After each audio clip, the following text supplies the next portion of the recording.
everyone, Kara here, Greenhouse Manager at Red Butte Garden and Arboretum. You might have seen me handing out succulents on campus the other week, and I am here to tell you how to take care of those. If you've ever lost a succulent, you are not alone. They're easy to overwater, they're easy to underwater, and it's a delicate balance. So the first thing we want to talk about is sunlight. You are going to find the brightest spot in your home or your dorm, and that is where your plant is going to live. If you don't have a really bright window, that is okay. Do your best. Make sure you rotate your plant to make sure all sides are getting sunlight throughout the year. So the second thing is low water does not mean no water. So all plants need water to survive, and while succulents do like to dry out, we have to make sure they have some moisture to thrive. When we look at our succulents, we want to not just look at the soil, but we want to look at the leaves.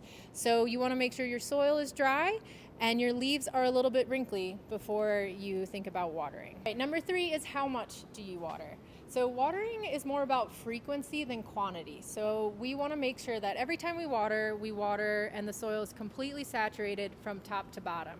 We want to avoid just a little bit of water on the top of the soil.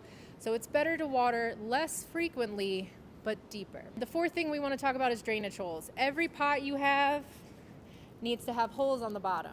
So succulents are dry climate plants. They don't like wet feet, which means sitting in soggy soil. So drainage holes help prevent that problem. All right, so we know our plants need water, but not a ton of water. So how do we water? So there's lots of different ways to water plants. These two are my favorite methods. We have top watering and bottom watering. And bottom watering is basically allowing the plant to take up the amount of moisture it needs. So I'm sure everyone has some Tupperware at home or a bowl, and you're gonna fill that with water. You're gonna take your dry succulent and you're gonna stick that in water, make sure it goes at least halfway up the pot, and we're gonna let that sit. And the second method is top watering. So we wanna avoid watering the center rosette of our succulents and want to focus on watering the soil. Ooh. And so you're going to water until you see everything draining out the bottom. And once you see that, you're going to water a little bit more. Now, both of these methods take a while to either drain through or drink. And so we're going to let these sit for a little while, come back, and I'll show you what they look like afterwards.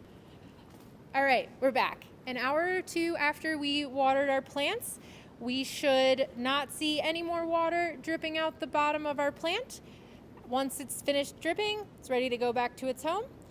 And then for our bottom water plant, you can see that the top of the soil is wet. So you're gonna let that drip through, and then it's ready to go back to its home. Thank you so much for joining me today.